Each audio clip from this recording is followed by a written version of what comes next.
Your Excellency, prime minister एल्बेनीजी, दोनों देशों के डेलीगेट्स, मीडिया के साथियों, नमस्कार।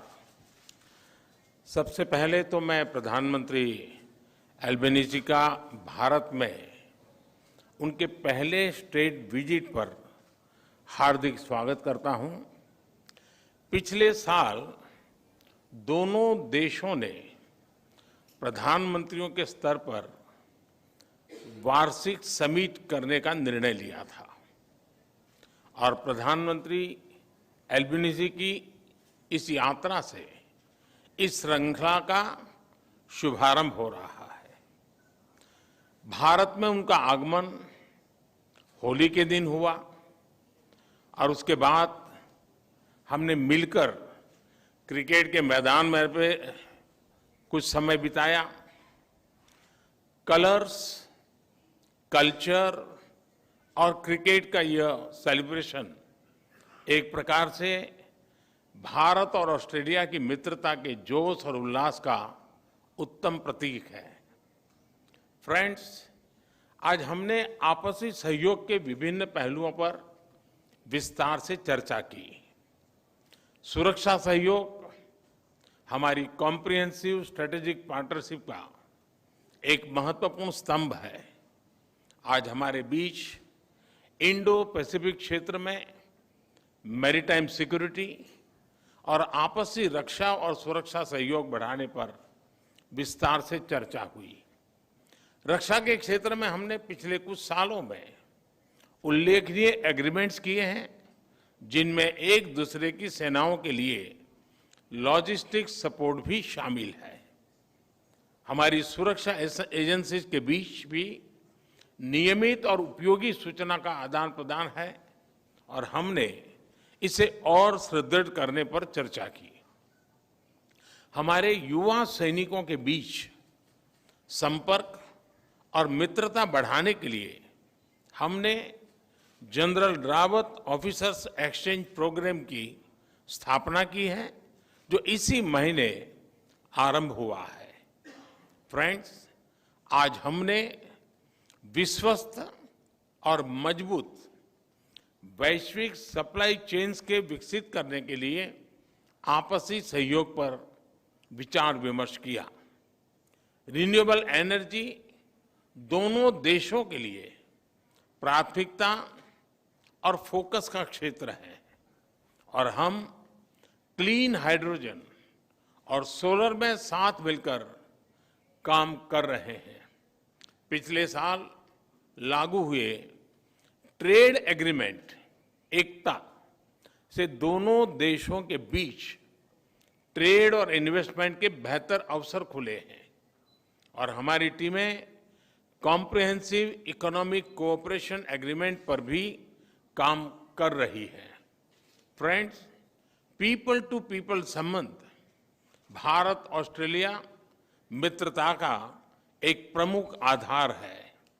हमने एजुकेशनल क्वालिफिकेशंस की परस्पर मान्यता के लिए एक मैकेनिज्म पर हस्ताक्षर किए हैं, जो हमारे छात्र समुदाय के लिए उपयोगी होंगे। हम मोबिलिटी एग्रीमेंट पर भी आगे बढ़ रहे हैं। यह छात्रों, कामगारों और प्रोफेशनल्स के लिए लाभदायक होगा। भारतीय प्रवासी अब ऑस्ट्रेलिया में दूसरा सबसे बड़ा इमिग्रेंट समुदाय है। यह इंडियन कम्युनिटी ऑस्ट्रेलिया के समाज और अर्थव्यवस्था में उल्लेखनीय योगदान दे रहा है। यह खेद का विषय है कि पिछले कुछ सप्ताहों से ऑस्ट्रेलिया में मंदिरों पर हमलों की खबरें नियमित रूप से आ रही है। स्वाभाविक है कि ऐसे समाचार भारत में सभी लोगों को चिंतित करते हैं, हमारे मन को व्यथित करते हैं। हमारी इन भावनाओं और चिंताओं को मैंने प्रधानमंत्री एल्बेनीजी के समक्ष रखा और उन्होंने मुझे आश्वस्त किया है कि भारतीय समुदाय की सेफ्टी उनके लिए विशेष प्राथमिकता है। इस विषय पर हमारी टीम्स नियमित संपर्क में रहेगी और यथासंभव सहयोग करेगी।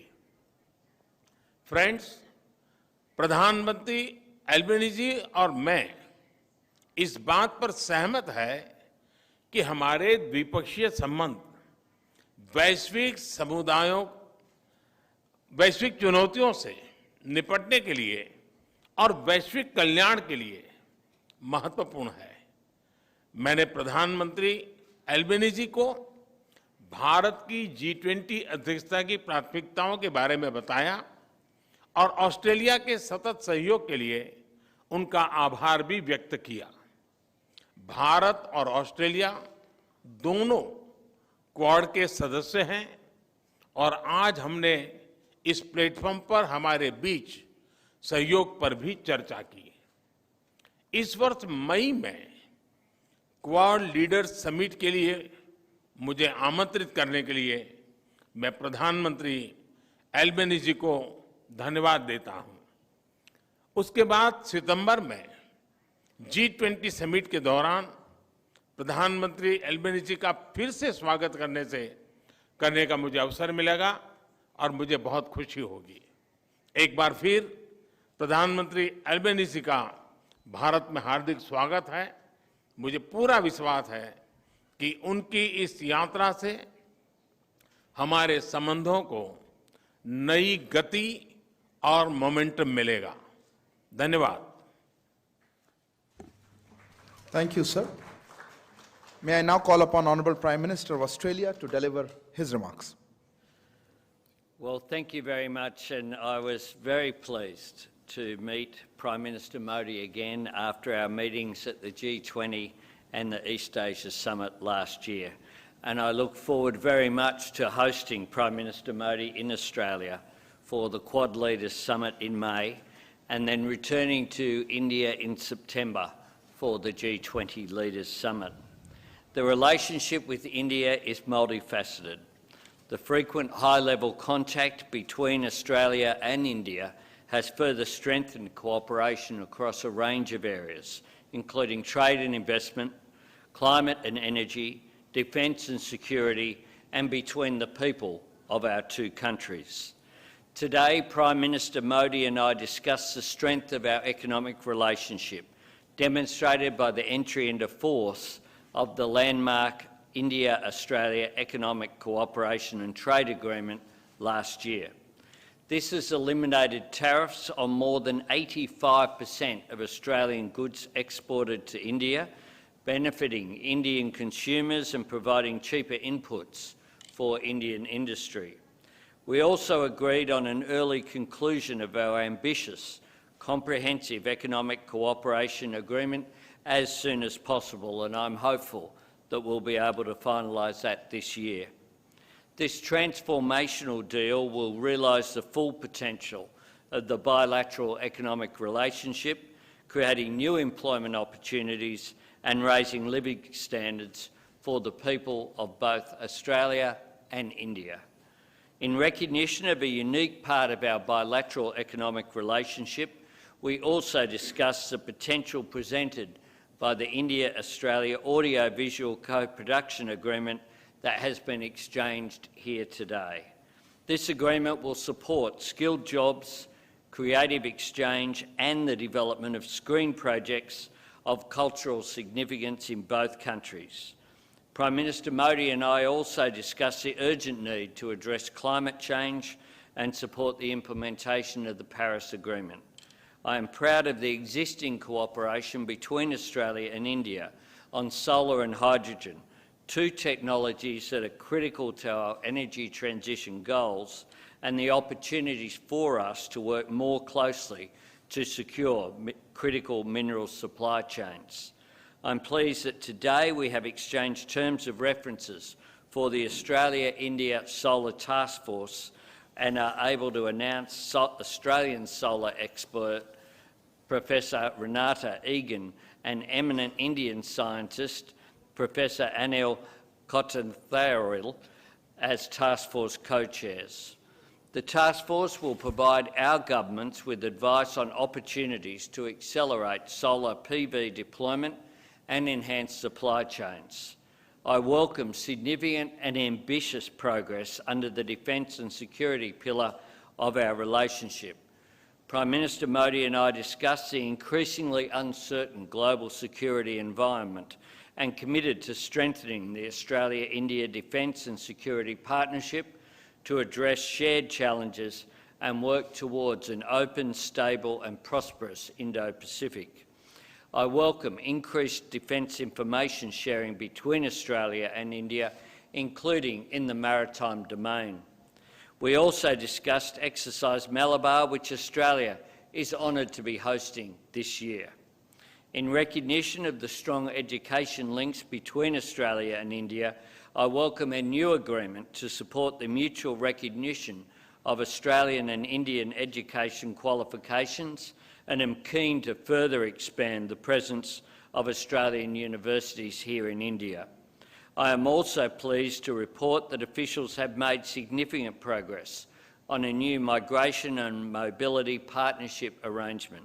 This arrangement will promote and support the mobility of students, graduates, academic researchers, business people and other professionals from the emerging and high-tech sectors now and into the future, while also enhancing cooperation on issues pertaining to irregular migration. We hope to have more to announce on this new initiative the next time we meet in Australia. In sports collaboration, I was also honoured to join Prime Minister Modi at the first day of the fourth cricket match of the Border-Gavaskar Test Series on Thursday.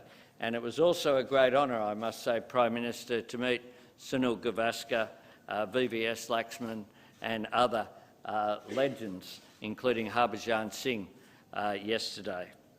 It was great to open the match at Narendra Modi Stadium in Ahmedabad, a stadium designed by a Brisbane-based architectural firm, a concrete example, literally, of the cooperation between Australia and India and the mutual benefit that arises from it. I'm pleased to have exchanged a revised sports memorandum of understanding today, which will promote cooperation between our sport-loving nations, including recognising equality, diversity and inclusion in sports, and that Kabaddi will be showcased at the 2026 Commonwealth Games to be held in regional Victoria. I am pleased to announce the appointment of Mr Tim Thomas as the inaugural Chief Executive Officer of the new Centre for Australia-India Relations. The centre will build greater understanding of the Australia-India relationship and support opportunities flowing from our burgeoning connections. I am proud of the deep and vibrant ties between Australians and Indians. These links will grow closer as our cooperation on education, renewable energy, defence, culture and sports expands. I thank you once again, Prime Minister Modi, for your extraordinary welcome here to your vibrant, diverse, wonderful nation. It's been a great honour to be here. Thank you, sir. This concludes the press statements. Thank you all for joining.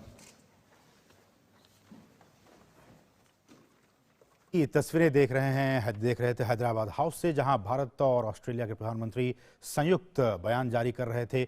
बहुत ही महत्वपूर्ण बातें कही हैं प्रधानमंत्री ने। क्या कुछ वो हाइलाइट्स रहे, हम आपको बताते हैं। प्रधानमंत्री ने कहा कि भारत के उनके पहले दौरे पर मैं ऑस्ट्रेलिया के पीएम का हार्दिक स्वागत करता हूं। दोनों देशों ने वार्षिक जो समिट है उनका फैसला किया था और इसी कड़ी में ये आज की जो मीटिंग हुई है, जो बैठक हुई है, इसी कड़ी में हुए पीएम की इस यात्रा से